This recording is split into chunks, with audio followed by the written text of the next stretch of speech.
अनुसार श्री विष्णु जी ने कुछ समय के लिए स्वामी पुष्करणी नामक सरोवर के किनारे निवास किया था। यह सरोवर तिरुमला के पास स्थित है। तिरुमाला तिरुपति के चारों ओर स्थित पहाड़ियां शेषनाग के 7 खंडों के आधार पर बनी सप्तगिरी कहलाती हैं। वैकुंठ एकादशी के अवसर पर लोग तिरुपति वेंकटेश्वर मंदिर पर प्रभु के दर्शन के लिए आते हैं, जहां पर साक्षात बालाजी विराजमान है। यहाँ आने के पश्चात भक्तों को जन्म मरण के बंधन से मुक्ति मिलती है और उनके सारे पाप धुल जाते हैं। श्री वेंकटेश्वर का प्राचीन मंदिर तिरुपति पहाड़ की 7वीं चोटी वेंकटचला पर स्थित है। यह श्री स्वामी पुष्करणी के दक्षिणी किनारे पर स्थित है।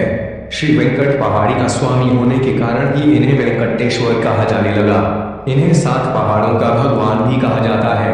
मंदिर के गर्भगृह में भगवान वेंकटेश्वर साक्षात विराजमान है। जिस किसी ने भी भारत के आंध्र प्रदेश में स्थित तिरुपति बालाजी धाम के देवता भगवान श्री बालाजी वेंकटेश्वर स्वामी के बारे में जाना, वे भगवान की लीला के सामने नतमस्तक हो गया, क्योंकि इस तिरुपति मंदिर के देवता भगवान विष्णु की पृथ्वी पर आने की लीला बड़ी अद्भुत है और सभी को आश्चर्यचकित करने वाली है। यह बड़ी कौतूहल भरी कथा है। मन में यह प्रश्न उठता है कि वे कौन से कारण थे जिसकी वजह से भगवान विष्णु को वैकुंठ लोक से पृथ्वी लोक में निवास करने के लिए आना पड़ा।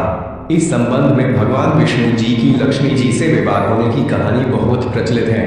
कहा जाता है कि किसी बात पर भगवान विष्णु और माता लक्ष्मी जी में असहमति हो गई और लक्ष्मी जी उनसे रुककर धरती पर आ गई और भगवान विष्णु भी उनके पीछे पीछे पृथ्वी पर आ गए। ऐसा कहा जाता है कि तभी से भगवान विष्णु भगवान वेंकटेश्वर स्वामी के स्वरूप में भारत के आंध्र प्रदेश क्षेत्र के चित्तूर जिले के ऊंची पहाड़ियों पर निवास कर रहे हैं।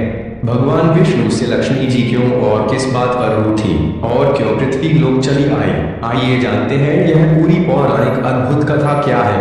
भगवान विष्णु के धरती पर बसने की कथा। कहा जाता है कि एक बार महर्षि भृगु भगवान विष्णु के धैर्य की परीक्षा लेना चाहते थे। इसी प्रयोजन से महर्षि भृगु एक बार भगवान विष्णु के निवास स्थान वैकुंठ धाम में पधारे। उस समय भगवान विष्णु जी के शयन का समय था। भगवान विष्णु क्षीर सागर में शेषनाग पर निद्रा अवस्था में थे। तभी महर्षि भृगु ने वैकुंठ धाम में प्रवेश किया।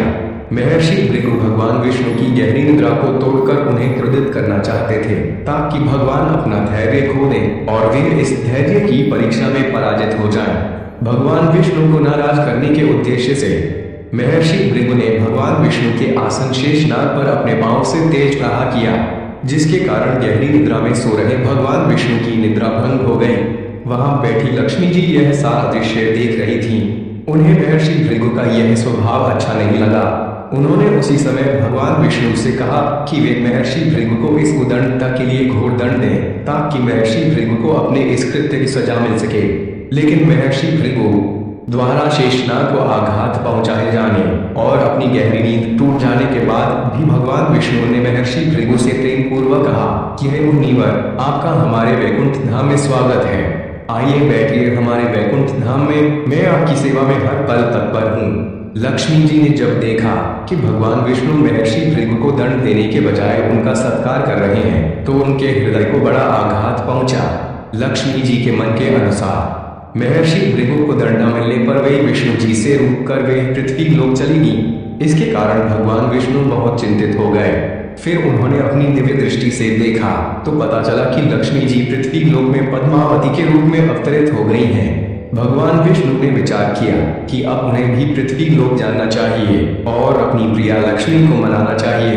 यह सोचकर भगवान विष्णु भी पृथ्वी लोक पर पहुंच गए। लक्ष्मी जी ने जब भगवान विष्णु को पृथ्वी लोक में देखा तो उनका अद्भुत प्रेम देखकर वे अति प्रसन्न हो गई। अब उनके हृदय में भगवान विष्णु के प्रति तनिक भी क्रोध नहीं था।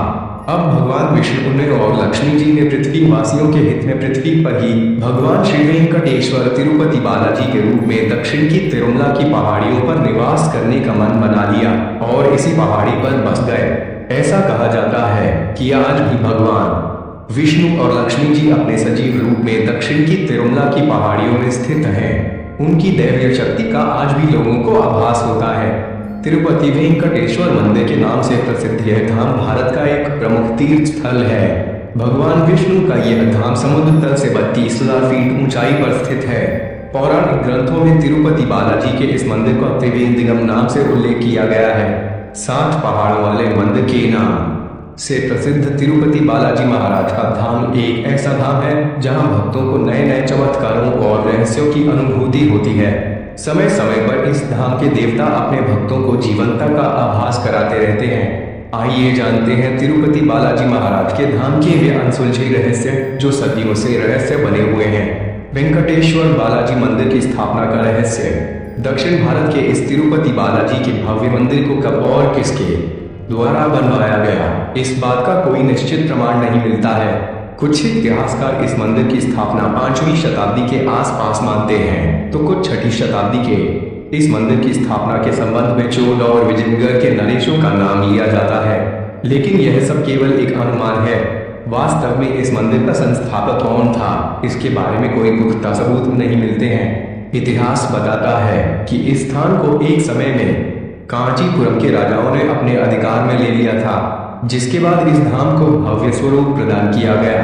तत्पश्चात 15वीं सदी में विजयनगर के सम्राटों ने इस बालाजी मंदिर पर अपना आधिपत्य जमा लिया।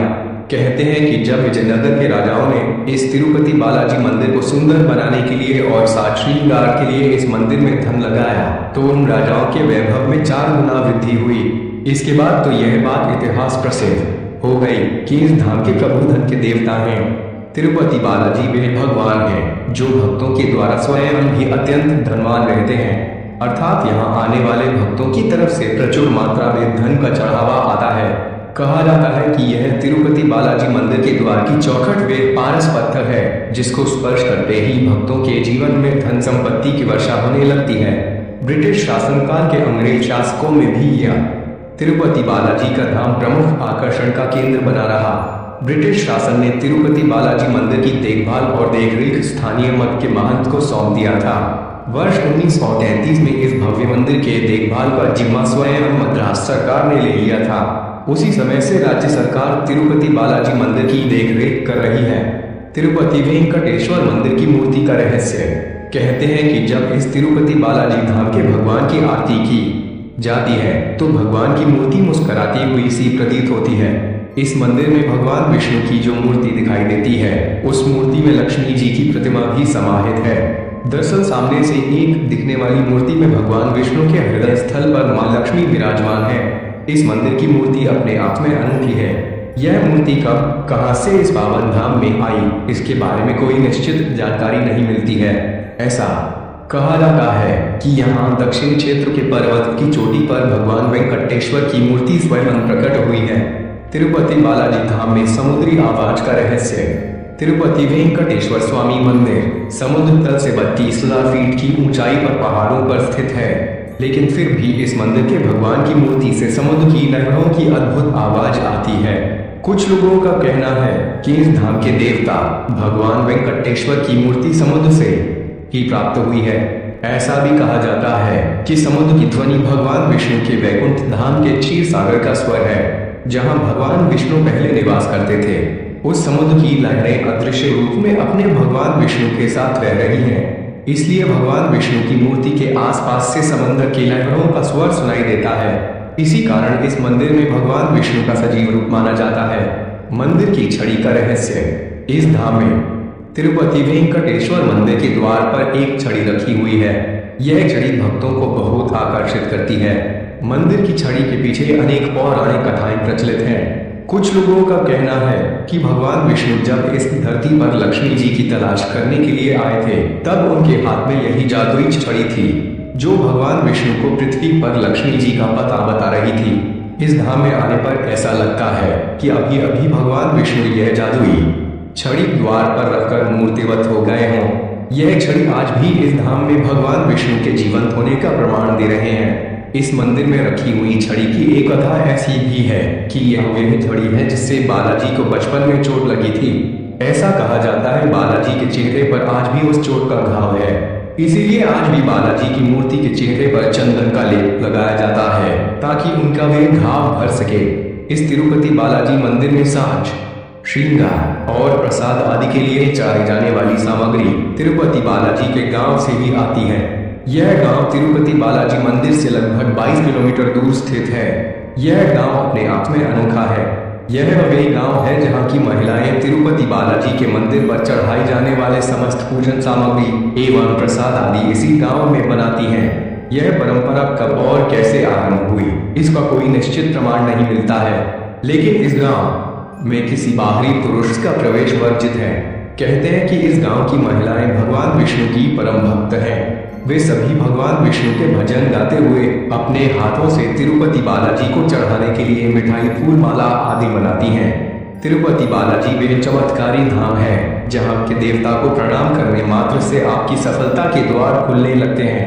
इसीलिए कोई भी राजनीतिक नेता चुनाव लड़ने से पूर्व और कोई भी फिल्म अभिनेता अपनी नई फिल्म की शुरुआत करने से पहले इस मंदिर में आकर माथा अवश्य टेकते हैं। ऐसी मान्यता है कि अपने मन की अभिलाषा तुलसी दल अर्पित करते हुए सच्चे मन से मांगने पर इस मंदिर के देवता उसे अवश्य पूरा करते हैं। सबसे अधिक अमीर मंदिर होने का रहस्य, इस मंदिर की अपार श्रद्धा देश विदेश के धनी वर्ग के लोगों को भी अपनी ओर आकर्षित करती है।